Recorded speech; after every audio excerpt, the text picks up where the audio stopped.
Hi, I'm Nicole, And I'm Ryla. and this is our health collateral. We're going vegan for 3 days. Now, there's a vegan lifestyle and a vegan diet. We're going to be maintaining a vegan diet for 3 days.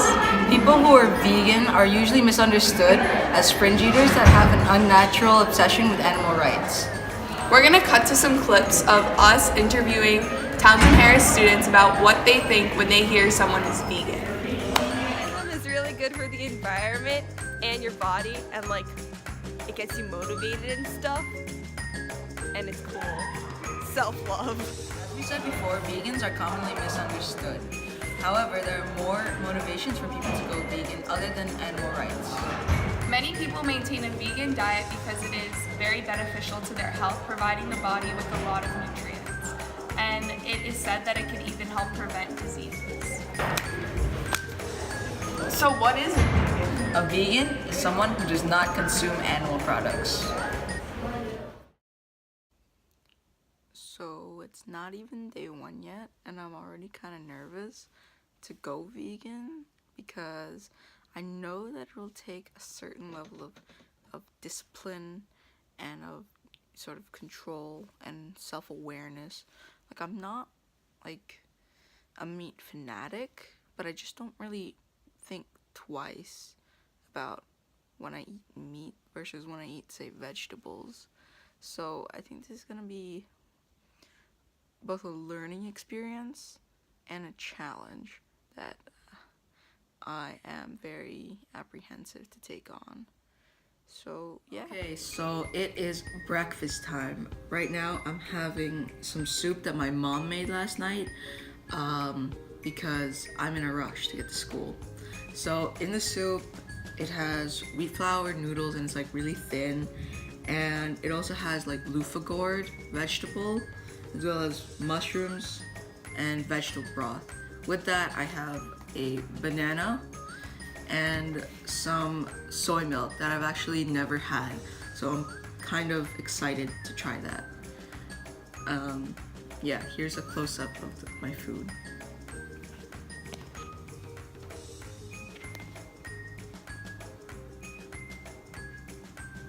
As you can see, the noodles are super thin, and that's something like a lot of Asian countries do. Vegan fun fact. Did you guys know that about 5% of Americans identify as vegetarian, meaning that's about 16 million people, and about half of those people are vegan. That means there are about 7.5 million people in the US alone that abstain from all animal. Okay, so today is my first day of going vegan, and it's lunchtime. It's 6-band lunch, the most crowded, most hectic lunch band during the day. And like recently, the DOE has made some policies so that there are vegan options for all sorts of different diets based off of lifestyle and religious choices. And today I opted for one of those vegan options, and that's peanut butter and jelly.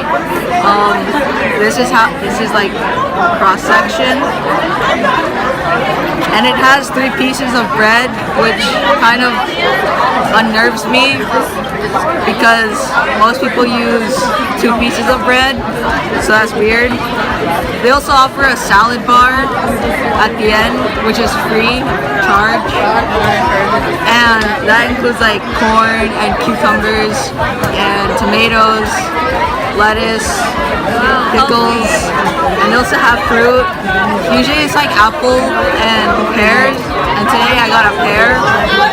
So hi guys, so this is the start of my 3.5-day vegan vlog, where I'm only going to be eating vegan foods for 3.5 days, and I'm going to be recording any noticeable differences in how I feel physically and emotionally. So let's get started. Okay, so it's time for dinner. So I'm going to show you guys what I'm going to be eating for my first meal. So first I have some butternut squash soup, and then I have a whole wheat bread sandwich wrap with like avocado, tomatoes, and vegan mayo, and then like some cucumbers on the side. So yeah, I'm gonna eat this, and then I'll be back to tell you guys how I thought it was, and yeah, okay. Okay, so I just finished eating and I thought it was pretty good. I like the soup more than I like the sandwich. I do feel full and I am off to go to practice, and I'm gonna see if I can notice any differences in the amount of energy I have, the amount of energy I have afterwards, because usually I'm really tired afterwards and can't be productive, and if I changes my performance anyway. So yeah, see you guys later. Hi guys, so I just got back from the practice and I did notice that I did have more energy today. And yeah, that's gonna wrap up today's vlog of First Day Gone Vegan. Alright, bye. I am sort of in a pit of like just general tiredness and sluggishness, but I do have a famous green juice that Mr. Bermudez have inspired me to drink in substitution for a meal, and it's a green drink that I use with my juicer, and this is how it looks. It's a pretty tall glass and it looks an interesting shade of green, and with it, and I mean in it, includes apples, bananas, strawberries, and spinach, which is every child's dream for breakfast. It is actually really good. Despite its interesting and unique shade of green that it fosters, it's very filling, and you don't even, like, personally I don't really like spinach, but I don't even taste it in the juice, which is very relieving.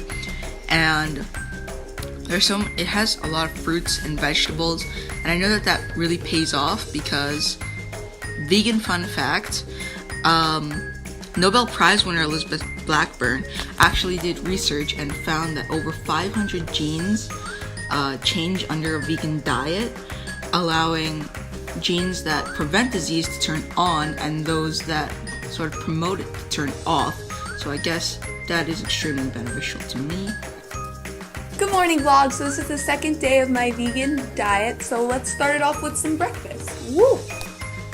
Good morning. So today for breakfast, I have a vegan zucchini chocolate muffin, a vegan chocolate muffin, apple, and some water.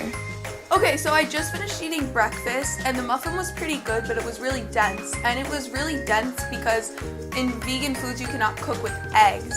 And eggs is what provide muffins with that light, fluffy, like type of like texture. But there are many health benefits to not eating eggs because eggs are like known as cholesterol bombs and can damage your artery lining, like the lining inside your arteries, also known as the endothelium, and can increase your risk of getting heart disease. And you could also get salmonella poisoning from eating eggs, which isn't fun. So yeah, so there are a lot of health benefits to not eating eggs. Yeah. So I'll see you guys back at lunch. Yeah. Alright, so I'm at lunch and this is my sandwich. I have it's like onions and carrots and dressing and some oil and whole wheat gluten-free bread. And then I have these like cauliflower puffs, and people tried them. Like, what'd you think of them, Kathy? I like them. You like them? Yeah, you can take another one. You guys? It wasn't bad, but like doesn't taste like anything. Penny? It was good. It was good? It was good? Alright, see you guys later. And we're back with Peter and Victoria, and they're gonna try some of the cauliflower puffs. So, Victoria? It's actually really good. You like it? Like, Yeah. would you eat it as a snack instead of like beef jerky or Yeah. crackers and cheese? Yeah. Yeah. Peter? All right.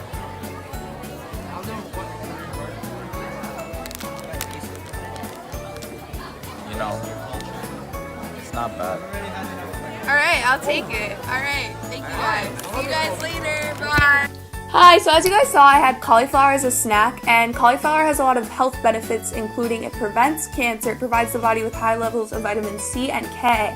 It helps with your eyesight and preventing inflammation of the heart. So it is better to choose this healthier alternative over like bread and butter and like scrambled eggs, which can really just like harm your health in the future. So yeah, I'll see you guys at dinner. Bye. So for breakfast today, I'm having hummus, homemade hummus with crackers and water. And this hummus is homemade. It has chickpeas, peanut butter, garlic, and lemons, among other things. And I actually substituted tahini which is usually used in hummus, for peanut butter in order to maximize the amount of protein in the hummus. Actually really, really good. Like, I would eat this on my own time. It really tastes a little different from like store-bought hummus, but this one tastes even better. So yeah. Now it's time for some veganism myth debunking. Most people think that vegans don't get enough protein because they don't eat red meat or other animal products. But in this hummus alone, I use chickpeas and peanut butter, which are two of the best sources for protein. The daily recommended intake for protein is 56 grams. In this bowl of hummus alone, there are around 20 grams of protein. 20 grams of protein, which is almost half of the recommended daily intake, which is very surprising and enlightening. For dinner, I'm having a vegan burger with mushrooms and black beans with a vegan dressing, and then vegetables with like a tomato sauce. All right. Hi guys, so I'm going to be sharing with you some of the facts I've learned from this experience. First, there's a difference between those who live a vegan lifestyle and those who follow a vegan diet. A vegan lifestyle is everything, including clothes, shampoo, food, cannot have animal products in it. Meanwhile, for a vegan diet, it is just food. One benefit of going vegan is it reduces your cholesterol level. The average American has a cholesterol level of 210 milligrams per deciliter. Meanwhile, the average American should only have a cholesterol level of 150 to 200 milligrams per deciliter. The average vegan in the United States has a cholesterol level of 146 milligrams per deciliter, which is really healthy. Next, there are a couple variations of vegans. One includes a raw vegan who does not consume food cooked over 118 degrees Fahrenheit. One benefit of going vegan is it reduces your cholesterol level. The average American has a cholesterol level of 210 milligrams per deciliter. Meanwhile, the average American should only have a cholesterol level of 150 to 200 milligrams per deciliter. The average vegan in the United States has a cholesterol level of 146 milligrams per deciliter, which is really healthy. Next, there are a couple variations of vegans. One includes a raw vegan who does not consume food cooked over 118 degrees Fahrenheit. Statistics show that vegan women have a 34% lower rate of getting cervical cancer, ovarian cancer, and breast cancer. Hey guys, now it's time to hear what I learned from my vegan experience. So here are a couple of myths that I have debunked through my experience as a vegan. So firstly, a lot of people believe that a vegan diet only consists of raw fruits, vegetables, and tofu, when that is very much false. There are plenty of options for vegan food, and vegans mostly rely on grains, nuts, nut milks, pasta, and various other types of foods. And there are plenty of other processed and fermented foods such as raw soy sauce and kimchi. And of course there are also the sort of vegan junk foods, and that's like Oreos. So there are plenty of indulgences vegans have that are equivalent to, the standard American diet. And another myth is that a vegan diet is somehow more expensive than the regular diet. Well, that is actually very false. Even when you just come to think of it, the most expensive foods that we know aren't even vegan, like steak and caviar. Meanwhile, the biggest bang for your buck would be at your local produce grocery aisle. It might be a little more expensive than, say, chips, but it does provide more health benefits that certainly outweighs those conveniently priced. The last myth I would like to address is the one that says all vegans need dietary supplements, because that is very much false. A vegan diet contains all the necessary ingredients for a healthy diet. There are nutrient-dense foods as well as fortified foods in order to provide all the necessary nutrients, vitamins, and minerals to maintain a balanced diet. Okay, that's it. See you guys next time. Did you really think I was gonna leave you guys without more puns? Well, you're wrong. Now, we have beef.